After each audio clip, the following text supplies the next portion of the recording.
Oh, I didn't play the music. Oh. Hello and welcome to a Wednesday English live stream. And I forgot to play the music, but don't worry, it's Well, okay. you can play the music now if you like. Go on, play No, no?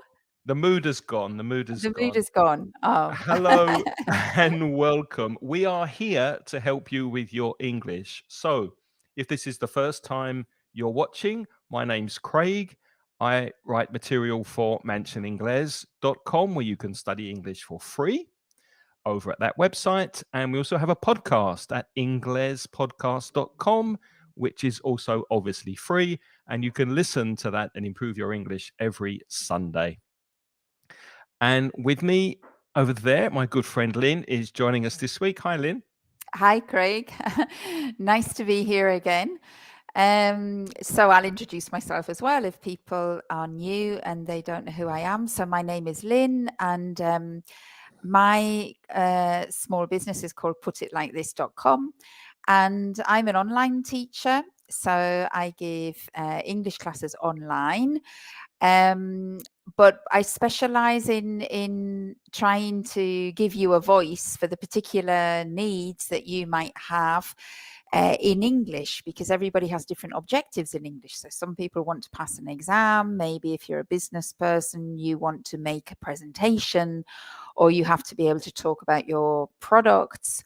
Or if you're a teacher of English, maybe you want to have a bit more extensive practice, because of course when you're just teaching learners of English all the time, our English world gets a little bit smaller. And if you are an English teacher and you want to talk about sort of deeper topics or on more abstract topics and keep your English perfect, as it probably was when you spent your time abroad, then I also do, for example, conversation classes for teachers, and I also do pronunciation classes as well. So if anybody wants to improve their pronunciation and also their writing, I also do specialized writing classes. I do quite a lot of things. If you go to my website, you can find out more details of the things that I do. Okay. Putitlikethis.com. Check it out and go and see it. Well, thank you for joining us today. Hi, Hema. Good to see you with us. Hi, And Hema. how are Welcome you? back. Welcome back. If you're watching the replay, thanks for spending time with us. We are going to look today at ways to talk about the future. Now, the future is a bit complicated in English, isn't it, Lynn? Because it's not as clear as speaking about past tenses or continuous tenses or perfect verb tenses. The future's a bit messy, isn't it? Well, I don't know whether the future's I never thought about whether the future's complicated. I think it's complicated because I think when you talk about the other tenses, there are one or two tenses, and that's all you have to manipulate. Exactly. And when you get into the future, you suddenly discover that there are dozens of ways to express the future. So most people think that there's only one tense for the future or two tenses, but in actual fact, there are many, many ways we can talk about the future. Yes. So, and sometimes that is complicated when you get to higher levels in English, I think, because there are differences between some of those ways to talk about the future, and they're quite subtle. So, so we're going to talk about ways to talk about the future. But first of all, maybe I think the best thing to do is to ask you, which ways do you know, or what ways can you think of? It could be tenses or words or expressions for when you talk about the future. So maybe you can write in the chat file to us ways that you can think of, or ways that you know in English, words that you can use which express future ideas. And while we give you some time to think about that, I'm just going to ask you first, Craig, do you actually like talking about the future? Because it's kind of a bit of a mindset as well, isn't it, of a person? Some people don't like, some people only live in the future. Some people live in the past. Some people live in the present. What kind of person are you? Well, I'm like everybody else. I spend most of my time in the past and in the future because it's very, very unusual for people to spend time in the present. And I think personally, that's the best place to be because Hmm. if you're in the present and you're mindful about enjoying the moment and concentrating what you're doing and not worrying about what might happen in the future or regretting and feeling bad about what happened in the past, then you're probably going to be happier right now in the Hmm. present. Do you agree? Yes, of course. That's the wisdom of the Buddhas, isn't it? The It Buddhist is wisdom and mindfulness and mindfulness. everything. Yeah, I like the past though, but not in the sense of I don't regret things in the past at all. I'm not a person who ever looks to the past and regrets things. I don't want to do that, and I've never done it. But I enjoy the past. I like telling stories, and so the past is very important to me because I think I make my whole life a narrative. I make sense out of everything in the world by incorporating my past into the present. So I'm very much a past and present person. And And what when about it the comes future? Do you worry a lot about what's going to happen? Do you no, plan? no, no. I mean, I do plan, but in the sense, again, I think in the sense that it's because I'm an optimist. So I like to look to the future in terms of good things, like planning my holidays or planning where to go or thinking, oh, I'd really like to do that in the future. But I don't think that I worry too much about the future. I have learned in my years on earth just not to bother, because I think the future is very unpredictable, I think, That's don't you? right. And they And say many that things worry that I thought when I was younger would happen in the future, it turns out it just wasn't an issue at all. So I think now I've learned just not to worry about it. It's very hard to predict what's going to happen in the future. yeah, and it's a waste of time worrying about what you think might happen or might not happen. So, yes, Mm-hmm. plan, but don't worry too much. Well, we've given you a few minutes and nobody has volunteered. Come on, Do you Hema. anything? Do you Emma, come know on. any words or any way that you can think of in English to talk about the future? If Uh-huh. you want to say something that will transpire or happen in the future, Craig gave you a clue there. I I hope you were. gave you I hope somebody heard that clue. That I clue. What was I that just clue? yeah, I just used probably the most obvious word, but we'll come to Uh-huh. that in a minute. But we want Mhm. to hear from you. Let us know what you know about talking about the future before we explain to you how you can do How it. you can do Because it with this is because at the beginning we're just going to cover the grammar and the vocabulary of it, and then later in the class we're going to talk about things and make predictions and use it and practice using the future. There was something I wanted to say just before. We'll give you another extra minute to please write something in the chat file. But I remembered when we were talking there, Craig, of an expression that my mum used to often say, which was, let's cross that bridge when it comes. Do you know that expression?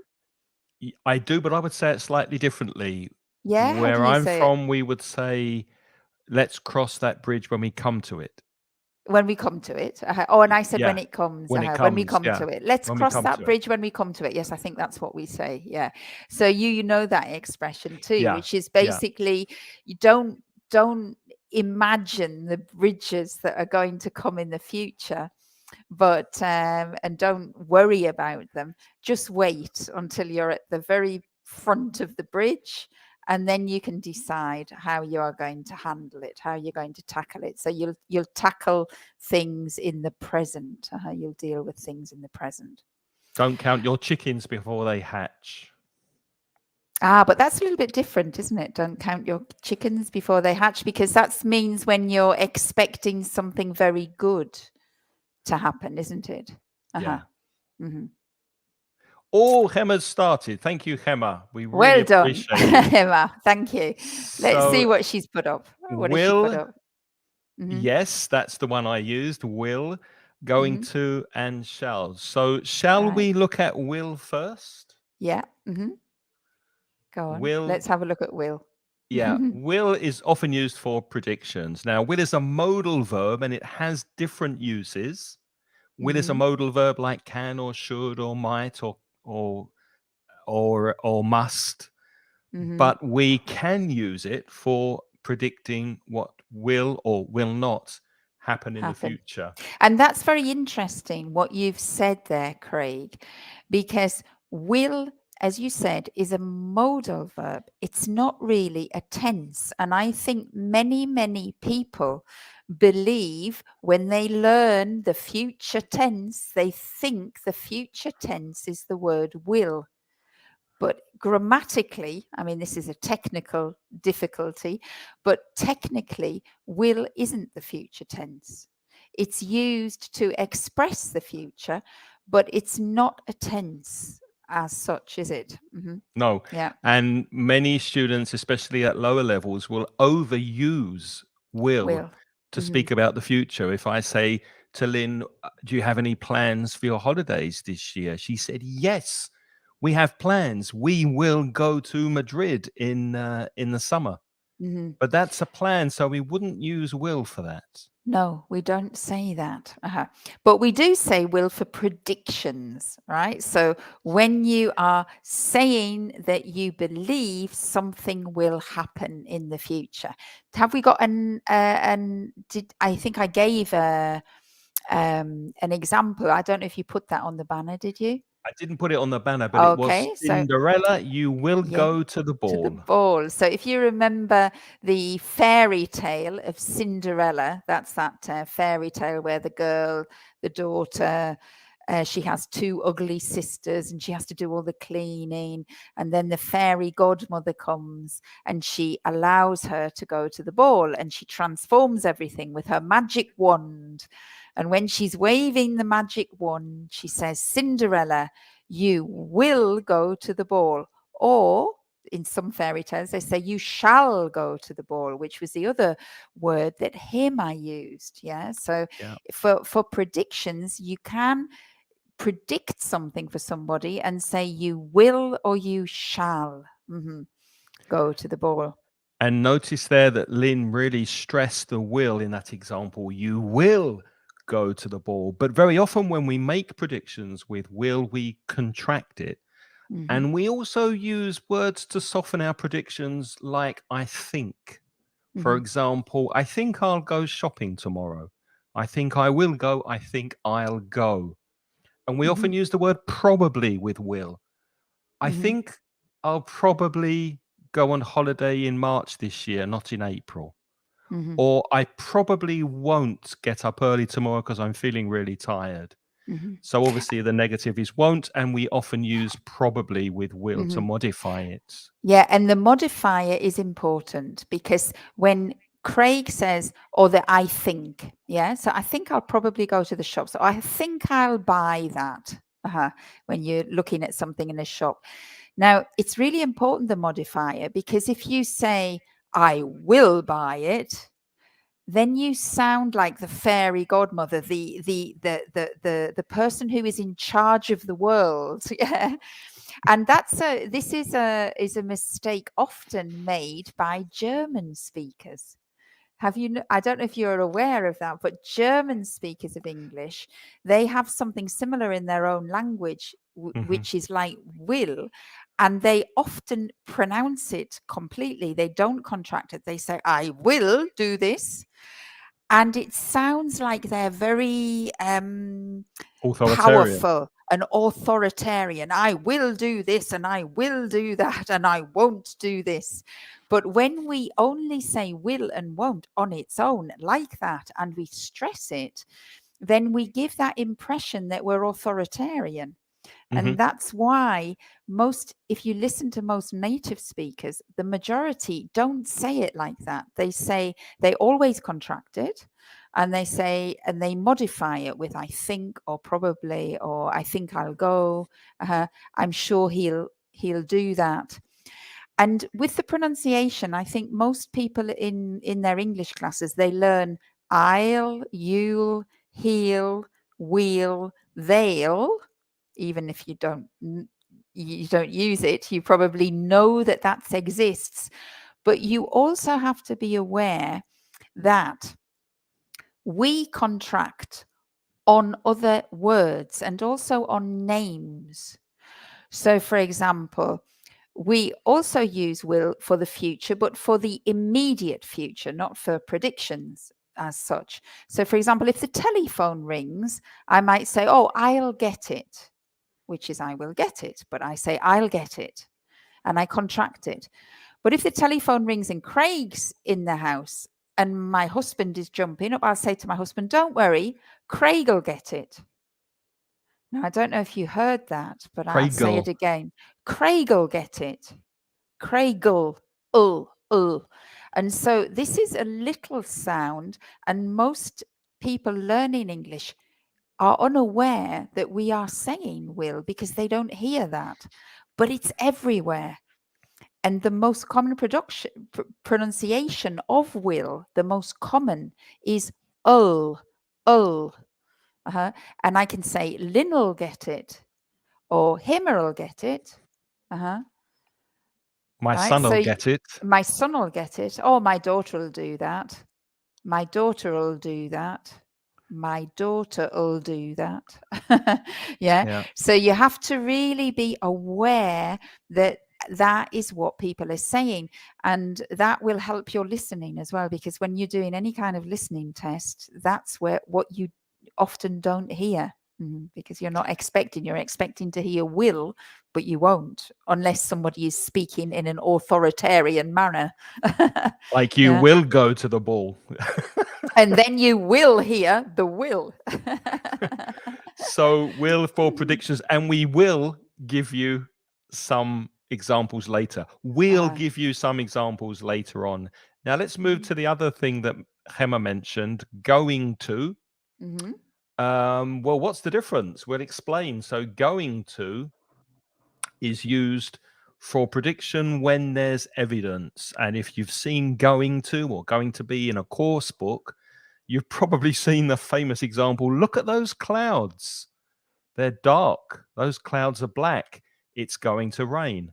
That's the classic course book example of using going to make a future prediction because you can see evidence or clues that something is going to happen. You see a boy who looks a bit drunk on his bicycle, and the bicycle's this way and the bicycle's that way, and he looks very drunk, and you say, look at him, he's drunk, he's going to fall off that bike, because you can see something. Then you make a prediction of what is going to happen very soon. And with the pronunciation of going to, I'm sure that you've heard this, but a lot of people say, I'm gonna. So going to is often reduced in very fast English to gonna. I'm gonna go. Craig, what are you gonna do tomorrow? I'm gonna sleep in, have a lie in bed, and then I'm gonna make some breakfast, and then I'm gonna do some work. What about you? Do you think you'll be having lunch at home tomorrow, or are you going to go out? What's tomorrow? Thursday. No, I'm sure I'll be having lunch at home. It's Thursday, so yeah, I'll be having lunch at home. Okay, now What we're about you getting tomorrow? more complicated What are now your because we're using plans? 3 different tenses. Because Craig was telling me all the things he's going to do tomorrow. It's for predictions with evidence, and it's also for intentions, things that you want to do, because he's thought about it. But if he hasn't thought about it, then he'll probably use the will. I think I'll. That's more for a spontaneous decision, isn't it? A more spontaneous plan. I think I'll. No, and otherwise, if it's a more firm plan, you would use I'm going to, because you've thought about it and that's your intention. And there's one that we forgot that I didn't actually make a banner for. I've just made one now, which can be used in some situations interchangeably with going to, and that's the present continuous. Exactly.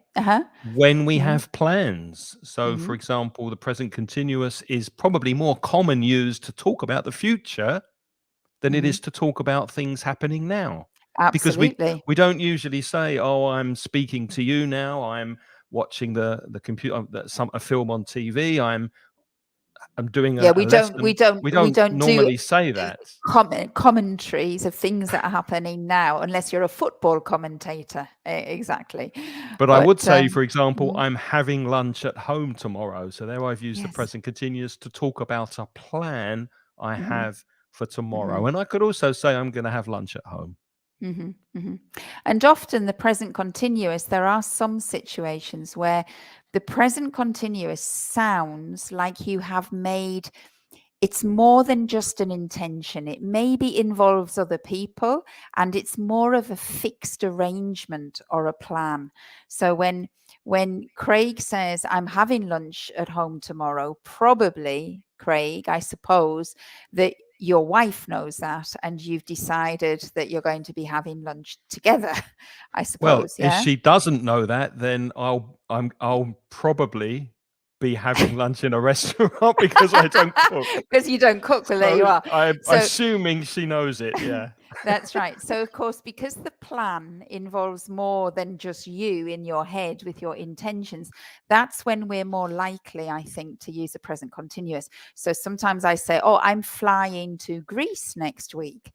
And I can also say, of course, I'm going to fly to Greece next week. I can also say, I'll fly to Greece next week. So let's take those three, and I'll tell you the three different contexts. I think I'll fly to Greece next week. That is something that has just occurred to me, right? I'm thinking about it. Sounds lovely. I think I'll I think fly to Greece I'll next week. join you. You think I think I'll join you? There you go. Because it's kind of spontaneous, Yeah. right? Now, if today I've been looking at my diary and I've seen I've got some days, and I think, oh, I think I'm gonna try and fly to Greece next week because I've got some free days and I've seen there's a cheap flight. I think I'm gonna see if I can, get a ticket and fly to Greece. Now, at this moment, it's just an intention in my head, so I use going to. If I have bought my ticket, I have my ticket, I have the hotel booked, I'll say, Craig, next week, I'm not doing Facebook with you because I'm flying to Greece. It's a plan. It's an arrangement. It's a plan, right? I have my ticket. I've involved more people. It's no longer just an intention. It's more solid. So you have the three tenses, the will, the going to, and the present continuous. And if you like, it's like different degrees of how certain the future is going to be in your head. Of course, the future is never certain, but it's impossible for the future to be certain. But it's to do with if it's spontaneous or it's just coming to you, you'd say, I think I'll. If you have thought a little bit more about it, but you haven't involved anybody else, you haven't bought tickets or done anything like that, you'd probably say going to. And if it's pretty clear that you've involved other people or money or whatever, then you use the present continuous. And this is why I say this is for higher levels, when you get to higher levels of English, because these are the subtle, subtle, nobody knows what subtle is, do they? S-U-B-T-L-E.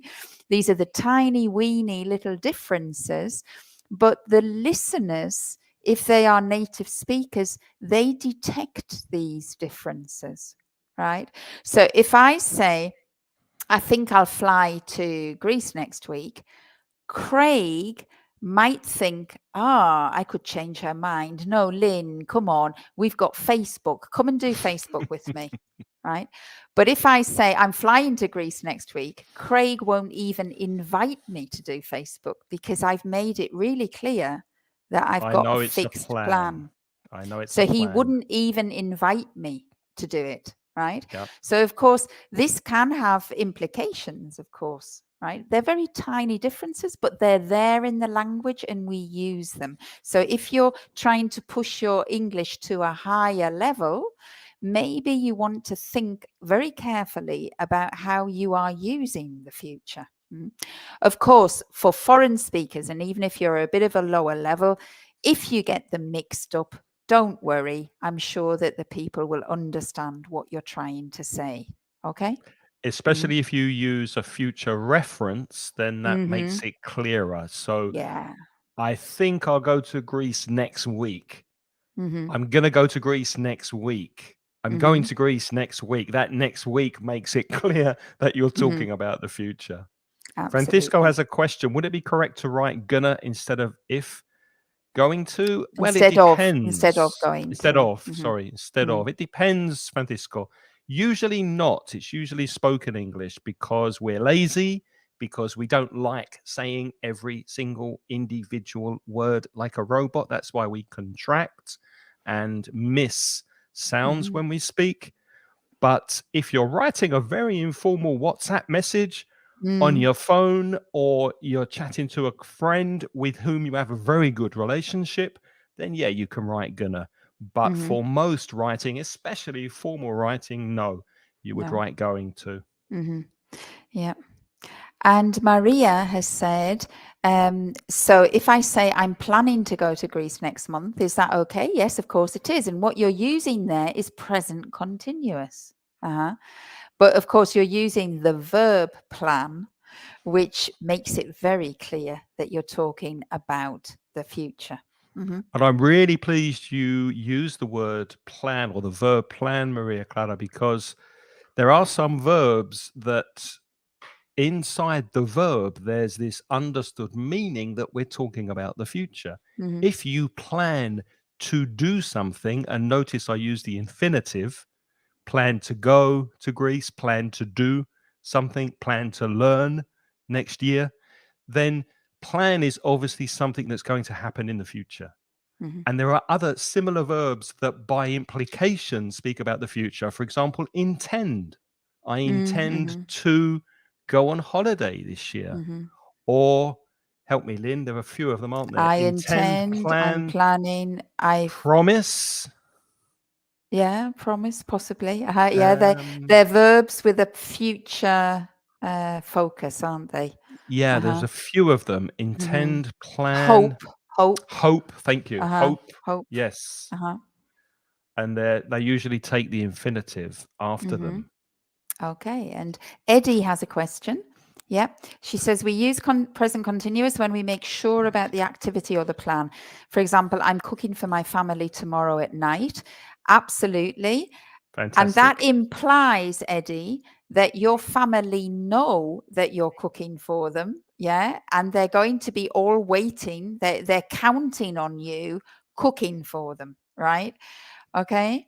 That's they know that you're doing that, or they're expecting you to do that, because that's something that involves it's a more definite plan.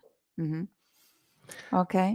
Maria Clara's asking about willing. Willing is, if you're a Spanish speaker, I think you are, Maria, it's dispuesto a. And usually when you use willing, that means you're happy to do something. And yes, there is an implication that the thing you are happy to do is in the future. I'm willing to meet you for lunch tomorrow. Notice that tomorrow, again, if you use that future time reference, it's clear it's the future.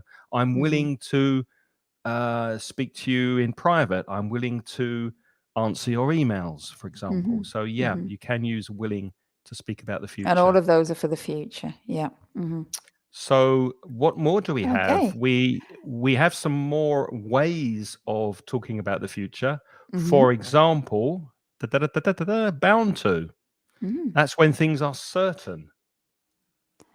So we use the verb to be with that. So you say, I'm bound to, I haven't got an example. Have we got? Oh, they are bound to succeed. That's the one we wrote down, isn't it? You wrote bound down to pass the exam. Yeah. Bound to pass the exam, which very, means very good. It's clear that you're going to do it. So bound to is one. And then there are a few more words as well, aren't there? Like, have you got likely to, probable, definite? Or did you not make a banner for those? I can make a banner. So likely to is not as strong as bound to. Bound to is absolutely certain. And then we have likely to, which means it's quite probable. Yeah. So you could say, we're likely to win the contract. And again, here I want to point out something with the pronunciation of this, because again, you're going to find that we're going to be contracting. We're likely to. We're likely to. The were is we are. And you're going to be stressing the word likely. We're likely to win the contract. The same with bound to, which was also with the verb to be before. We're bound to win the contract. We're bound. Now that were is actually we are. We're bound to. He's bound to. They're bound to. Craig's bound to. And also the to would in the middle of a sentence would be weak as well. So it will be more to. We're bound to succeed. We're bound to succeed. So that to also becomes, the to becomes very weak. It becomes to. Question from Francisco about my accent. Well noticed. Well done, Francisco. Yeah, I always say often. And you usually pronounce it, Francisco there, I usually pronounce it without the T sound. Often. He's saying you say often. Sorry? Do you often? He's saying that you don't pronounce the T. He's saying you often say often. Do I? That's what he says. I say often. Oh, no, sorry. I'm reading this wrong. Yeah, you're reading it wrong. I'm reading it wrong. Francisco meant to say, I usually pronounce it without the T sound. Francisco usually pronounces it without the T sound often. Is that correct? And it is, Francisco, it is. Doesn't matter. It doesn't matter. There are two pronunciations, often and often. And I'm actually not sure whether that's regional, whether that's a thing north-south or not. I'm not really sure, but I've always said often, and I'm not alone. I'm not alone. I promise you, I'm not alone. and I usually say often. Which often. Is just, I think, yeah. So whichever you prefer, Francisco, whichever suits you best, no problem. So we've spoken a little about ways of talking about the future. Let's get on to actually making predictions. There's one more that you could use to make predictions about the future. Modal verbs. We've already said that will is a modal verb, and obviously you know that you can predict the future with will, but you can also predict it with may, might, and could if you're not very certain about what will happen or what might happen or what may happen or what could possibly happen in the future. So don't forget those modal verbs when you're predicting the future. And the strange thing about these modal verbs, if you remember what I said before about the forms with will, going to, and present continuous, they increased their certainty, with present continuous being more certain and will being the least certain. Now, when we look at these modal verbs, will, may, might, and could are below will. So we have may, might, could. Will is more certain than may, might, or could, but it is not as certain as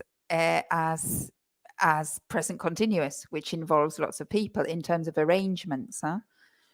In terms of final predictions, probably will is at the top, isn't it? Of like you will go to the ball, for example. Cinderella. It is, but then you don't forget you can also modify it with words like definitely, probably. It'll probably rain, but not definitely. Or yes, it definitely could be a wonderful idea to do that. So you can play around with those modifiers, possibly, probably, definitely to modify those modal verbs as well. Modal verbs are very flexible, aren't they? And they're graduating. Yeah, modal verbs, if you're not sure what the difference is between a modal verb and a real verb, for the listeners, a modal verb, a real verb shows action, or so it shows a thing. There's an action behind most verbs, but a modal verb doesn't describe something, A modal verb tells you how the speaker feels about something. That's in grammar what a modal verb is. So the modal verb tells you, gives you information, not about what you can see in front of you, but it gives you information about how the speaker or the writer feels about what they can see. So when they say it may rain, if Craig says it may rain tomorrow, okay, rain tomorrow is something concrete. I can imagine raining tomorrow. But the fact that Craig says it may means it's his opinion. Mm-hmm. And that's the key feature of a modal verb, isn't it? Mm-hmm. So let's go back quickly and revise, look again at the grammar of what we've been explaining, and then we'll make predictions using some of these expressions to talk about the future. So we started with will. For example, it'll possibly rain tomorrow, but not definitely. Going to, look at those clouds, it's definitely going to rain. Present continuous, Lynn won't be here next week. She's going to Greece. I hope so. She's going to Greece, present continuous. I'm just waiting for one of you guys to send me the ticket. That's all. That's all I'm waiting for. She's bound to be very happy walking around Athens for certain. So that's a very strong way. And what else did we speak about? Oh, yeah, those verbs intend, plan. We didn't speak about the future perfect. Should we do that quickly? No, we didn't. Yes, and that's very important. So very quickly, the future perfect, if you know the present perfect, it goes from a fixed point in the past up until now. The future perfect works very similarly, but going from now to the future. Again, using the perfect have. So, for example, we will have finished this live stream by 9 o'clock. We often use by because it's at 9 o'clock or before. So by the time 9 o'clock arrives in the future, we will have finished this live stream. Can you think of another example? Yes, I'm reading a book at the moment. I'm really into my book. And I started it a couple of days ago and I'm already halfway through. I'm sure that by Saturday I'll have finished it. I'll have finished it. I'll have finished it. Now, I've deliberately contracted there because this is the one area of grammar where I really hammer pronunciation, because I can guarantee you will never hear native speakers saying, I will have finished it, because it's such a mouthful, will have finished. They always contract it. So what you're going to hear is olive. So you gave the example by 9:15 tonight, we'll have finished the live stream. We'll have finished the live stream. We'll have. By the time Saturday comes round, Craig will have finished recording his podcast, I suppose, for Sunday. Is that right? Will. Yes, yeah? I will have finished by You'll Saturday. have finished by Saturday. And I'll have definitely finished my book by Saturday evening because I'm enjoying it so much. What's you reading? I'm reading The Storyteller by Jodi You recommend it? Picoult. Very much. Yes, I enjoyed it very much. Okay, so let's practice these expressions. How do you see the world in 10 years' time? Now, let's take this, because that's a very general question, isn't it? Let's look at different areas and make predictions about different areas of life. Let's start with transport. And please join in. Please give us some ideas of what you think will happen to transport in 10 years' time. Using the grammar we've been speaking about, make some predictions about the state of transport in 10 years' time, 10 years from now. What do you think will have happened, will be happening, will happen, probably, possibly, could, might, may happen 10 years from now? What do you think? What do you think, Lynn? Well, I'll wait with, I mean, I can imagine what some people might be writing, but I'll tell you one thing in terms of transport that I have been thinking a lot about recently is that we just bought a second garage. We had one garage, but we got two cars. So we just bought a second garage. And it did cross my mind. I thought, will we need a second garage in 10 years' time? Because I'm not sure in the future whether people will be using cars as often as they are now, or whether families will still be having more than one car in the future. But then I wonder how people will be getting around. Well, maybe people are going to tell us that. Okay. While we're waiting for you to Mhm. practice your grammar and give your opinions, Maria Clara wants us to write an example. So I think she means a future perfect example. Future perfect, probably. So what was it, Lynn? By Saturday night, I'll have finished my book. by Saturday. By Saturday night, I'll have finished my book. Have finished. I'll have finished my book, and then I can lend it to you, Craig. I'm not reading very much. Well, I am reading, but I'm reading self-help books. Oh. And I guess yours is fiction, yeah? Oh, it's fiction based on, it's a very nice story. It's fiction based on fact. Very nice. I can recommend it. We have a prediction from Iswaldo. There will be a DeLorean in every house. Do you know what a DeLorean is, Lynn? It's one of the, isn't that the car from Back to the Future film, isn't it? The doors. Yeah. Oh, I always wanted one of those, but it won't be in my house because it can't get through the front door, Oswaldo. How will it get through the front door?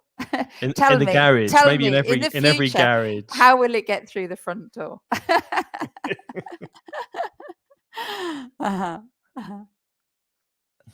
Any other ideas? Any other predictions? Do you think you'll still have your car, Craig? I mean, Craig and I not both live in the years, city. no. Do you think in 10 years you'll still be driving? No, probably not.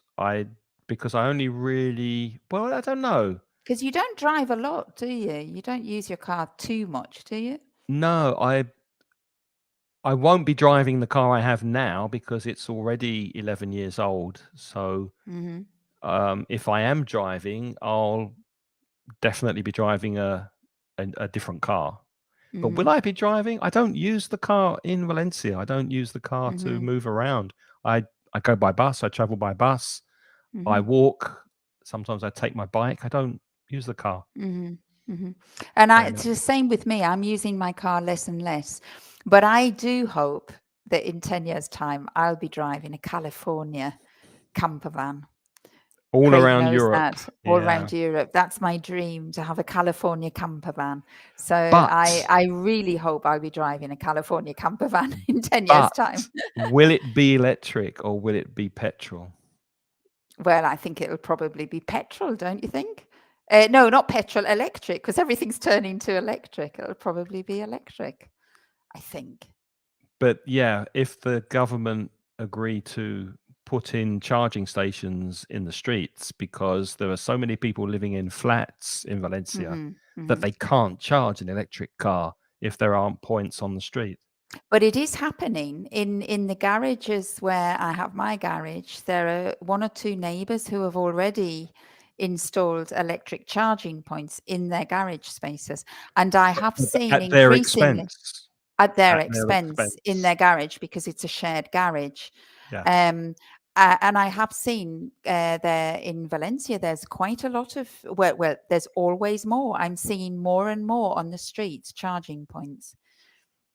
We'll see. But whether it's enough, I can't understand how that can be enough for everybody.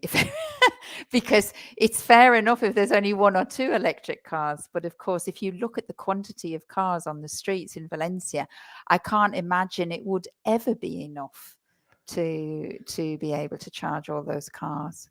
We'll see. Maria Clara thinks that the government might prohibit gas or petrol cars. That's what they're talking about, isn't it? Yeah. That's definitely possible, Maria. And Maria's used might there. Well done, Maria. That's perfect. Excellent. They might.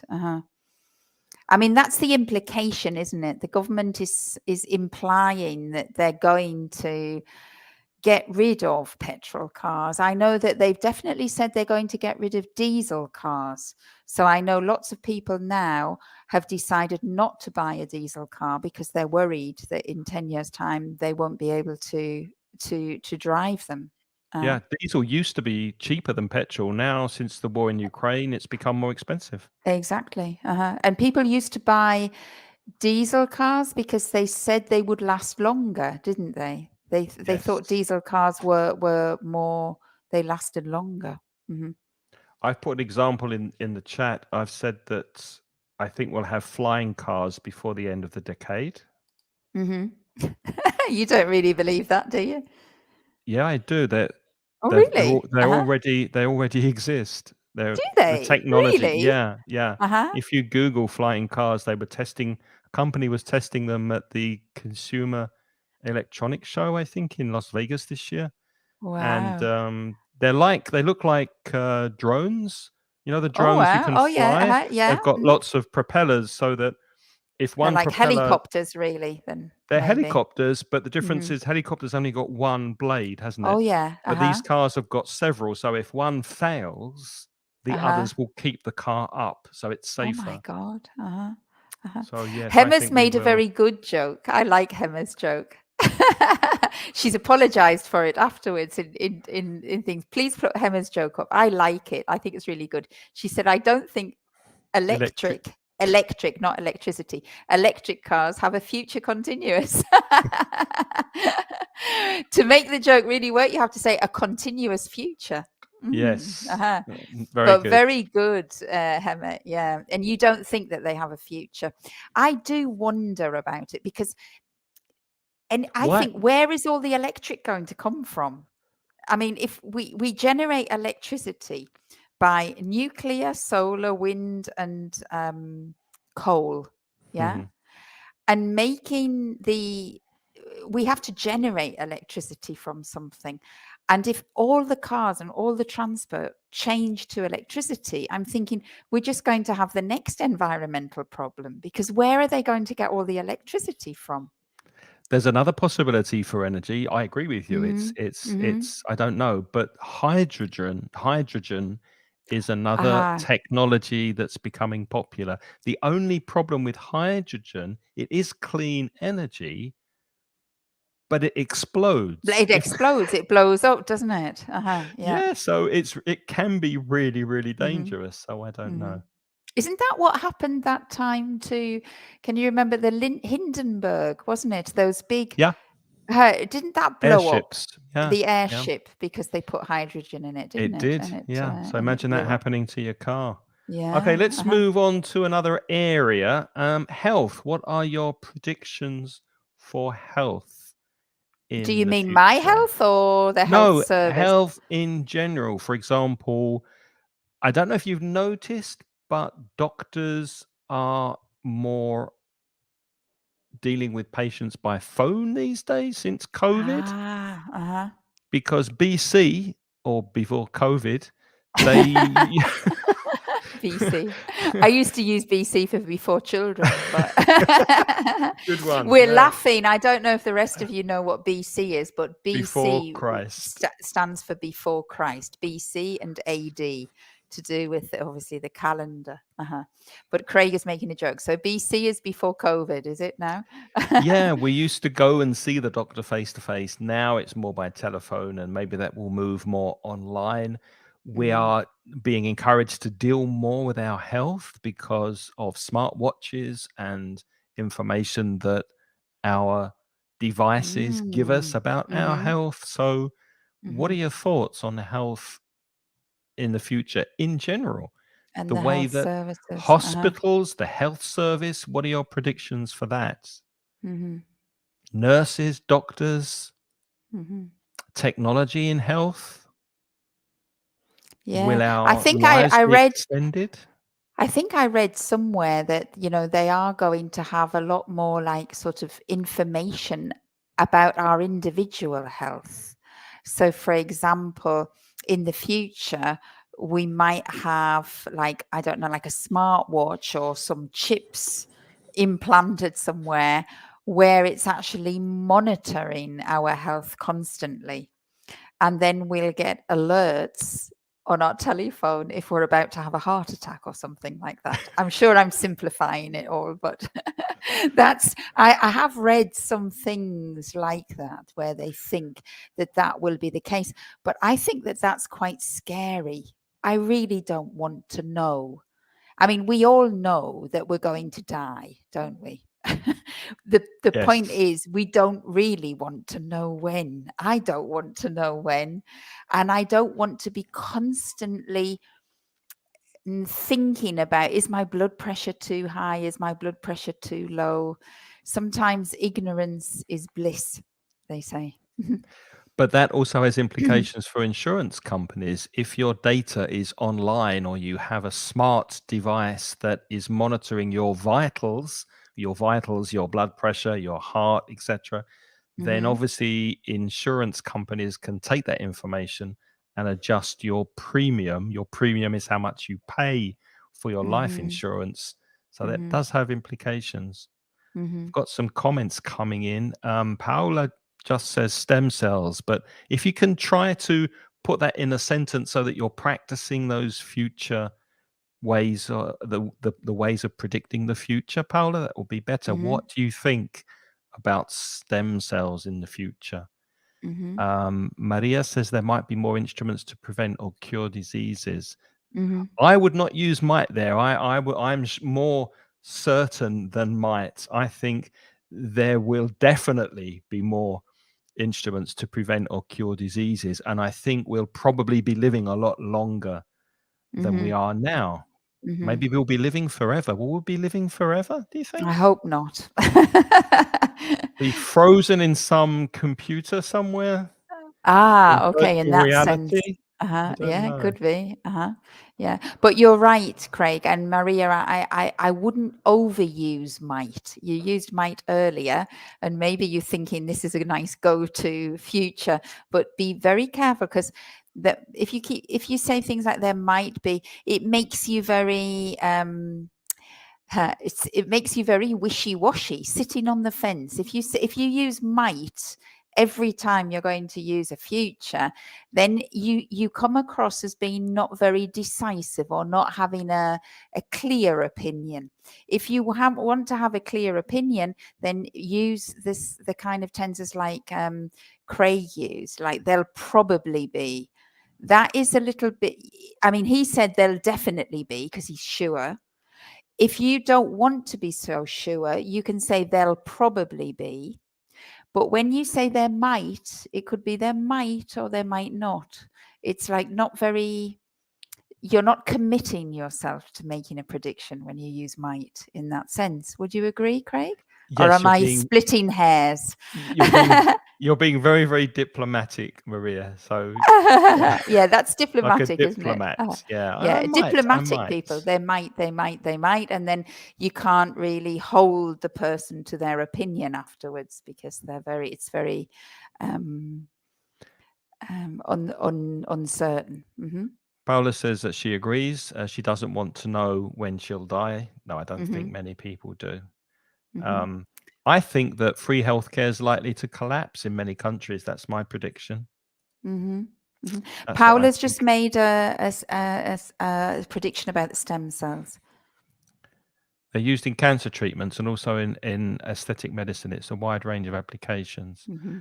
Yeah, so stem cell research. So stem cells will probably be used more in cancer treatments. Is that the prediction in Hmm. 10 years? Hmm. That they will be the main treatment for cancer? Hmm. And if Okay. you're certain, Paula, you can say there'll be more stem cells used in treatments in the future. There'll be, that's very definite.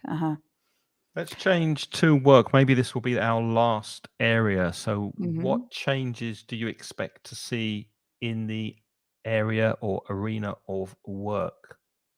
Hmm. Let's hear your predictions for that. I'll give you my top prediction. Teachers are going to be replaced. No, I was going to say I'll definitely be more tired in 10 years' time than now. Yeah, me too. Do you think the retirement age will be increased? I think so, yes. I think it will. Mm-hmm. I think it will. Mm-hmm. Yeah, I think it probably will. And that's not good. Unfortunately, but I think it'll have to be increased, because if we're going to live longer, if we're all going to be living longer, then they'll have to increase the retirement age. Otherwise, there'll be too many of us to support. And I mean, it cannot be if we retire at 65, which we're no longer, I think it's 67 or 68 in Spain now. But, you know, my mom at the moment is 93. So 65 to 93 is 32 years. Yeah. And there are a lot of people now who don't get their first job until they're 30. So you can't really expect to work for 32 years and then have the state look after you for another 32. Yeah. Yeah, so that's true. I think it's just impossible, really. I think we're all going to have to work a bit longer, or as long as possible. Who knows? Maria says it will be more difficult for people to get jobs. Automation, I would say automation could affect different professions. I would be more definite than could. But as Lynn said before, Maria, that's your personal opinion. And as she said about modal verbs, if you don't think there's a strong possibility, then you'd use a modal verb like could. I would personally say that automation. Thank you. I'm just reading it. Automation will definitely affect different professions. For sure. I agree with you, Craig, because it's affecting professions now. Automation. Automation. Yeah. Paula thinks that teachers will always be necessary. I'm glad you said that, Paula. I'm not so sure. Thank you for saying that, Paula, but I don't agree with you. I think... No, don't you? No, I think AI is going to take over teaching. Maybe not in 10 years, but definitely in 20, 30 years. Yeah, teachers won't be necessary. Emma agrees with Maria. Yeah. What did I want to say? Yes, some professions will disappear because of automation. I think taxi drivers will disappear at some point. And cashiers, people who take money in supermarkets, I think they will disappear. Yes, I think they will also disappear. Administration staff, travel agents. I don't know why travel agents still exist. Do we need travel agents these days? Well, funnily enough, travel agents, I think, are experiencing a resurge, a boom. Yeah, Write that. because I have heard a few people now who are choosing to go back to using travel agents. Why? And because it's getting too difficult or too long to book your flights, your accommodation, go through all of the phases. It takes a very long time to actually book a flight. I know this because I have booked for the last 15 years. When I go to New Zealand, I book my flights always directly myself. I've never used a travel agent for the last 20 years. I've always done it myself. But I can say that when I'm researching it and looking for the best deal and the best times, sometimes the last time I went, it took me a good 9 hours. Wow. And that's a lot of time. So I think I have friends now who are giving it all to travel agents, because by the time you scan all of the websites, and then the websites give you different deals, and then when you finally go into the deal, it doesn't exist, and there's add-ons and things like that. So yeah, there are cases for travel agents still. Interesting. Sorry, Valeria says human contact's important. Yeah, it is. That's. But I think eventually it will be because of cost. I think companies will not employ people because it's just too expensive. They can make more money if a computer is doing things. But I Mhm. agree, Valeria, human contact is important. Mhm. But it's this thing about human contact against the advance of technology. Mhm. I'm not sure. Mhm. What do you think about the limit about automation? Oh, that's a good question. The limits, what will happen? Any ideas, Lynn? What do you think, Ander? What do you Mhm. think will be the limits?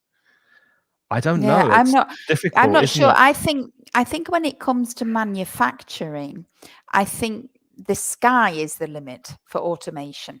If you're manufacturing a product, then I can foresee in the future that it could be totally automated. But I disagree with you, Craig, when you think that teachers will be replaced, because I think that education, learning things, it is true that you can learn very efficiently with AI, but I think part of learning and part of what makes things memorable so that you retain things is to do with the social contact and the social setting. So I believe that teachers will still be around. I don't think we'll be doing maybe the same kind of teaching that we're doing now, but I think probably we'll be facilitating a lot more and moderating the teaching process. But I think we'll still be around because I think humans like to learn from humans. And we can learn from automized things. I learn from, like, humans have always been able to learn from books in libraries, which is not human contact. But most people prefer to learn from a person. And I think it's because of that human contact. I think it's the human contact that makes certain things more memorable than others. And I think human contact lends an emphasis to things, which is important when you're critically thinking. And when you just read books or you just have something delivered to you in a neutral way, it's very difficult for you to develop your critical thinking, I think. Yes, Valeria agrees with you. That's what she meant by human Mhm. contact. Maria Mm, says mhm. that she watched my video about ChatGPT. Thank you for watching it, Maria. Mhm. It's I not watched it too. oh, thank you. Yeah. It's not, I agree, it's not there yet. But this morning I spent some time watching videos on the metaverse, which is coming soon. Companies like Facebook changed their name to Meta, and Mhm. Microsoft, those big tech companies have invested billions and billions and billions of dollars in developing the metaverse. So when that comes, it will be like the change that happened with more people studying online because of the pandemic, but Mhm. it will be more so because we'll feel more in a virtual reality. And don't Mhm. forget, we're talking about 10 years from now. And if you go Mm. back 10 years ago and imagine what we're doing now with things like Zoom and ChatGPT, the advance is just doubling and Oh, tripling and it's quadrupling so incredible. fast Mhm. that in 10 years and even 5 years, I think we'll be Mhm. surprised on how things change, including education. Yes, I'm sure we But will. Mhm. we'll have to wait and We'll see. have to see. Anyway, Anyway. let's leave it there. It was very, very interesting. Thank you Mhm. very much for joining us. We enjoyed your company. Thank you, Lynn. It's always a pleasure. Before Thank we you, go, Craig. Uh-huh. let's remind people who we are.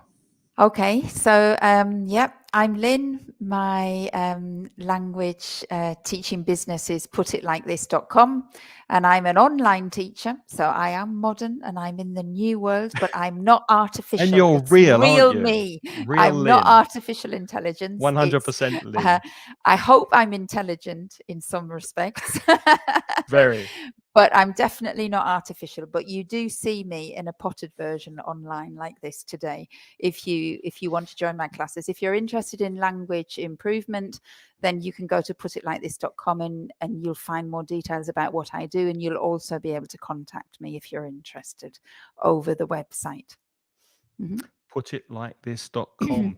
And yeah, my name's Craig, and I'm starting a new conversation course in the middle Oh, of February. So if mhm. you would like more details, just send me an email. I've just put my email address in the chat. Send me an email, say you're interested in Craig's conversation course, and I will tell you everything you need to know. It's starting in the middle of February, and we study with a small group of lovely students to improve your fluency and make you speak better. Speak Does that better mean English. only apply if you're lovely? No, but for some reason, I don't know why, Everybody who all applies is lovely. everybody who thankfully who has been in these courses since I've been doing it, I've actually loved doing it. It doesn't seem like work to me. It's an absolute pleasure to have lessons with the people. They're charming. They really are lovely. And also, mansioningles.com is where you'll find free courses to help you with your English. Go there and check it out. And Ingles Podcast is the weekly podcast that you can find on the website inglespodcast.com or wherever you listen to your podcasts. Thank you again for joining. We will be back in 2 weeks, Lynn. Is that right? That's right. In 2 weeks' time. I Yeah. won't be here next week. I unfortunately have got something else at the same time, but we will be back in 2 weeks. What and will we'll you be see you doing? then. Make a future. I You're not going will to Greece, be. are you? No, I wish I was going to Greece. I'll be speaking in a meeting with other teachers about Oh. something else, so I won't be able to connect. But we will be back in 2 weeks, so please join us for that. Okay then. And we'll see you soon. Take care. Thank you. Bye-bye. Bye-bye. Bye.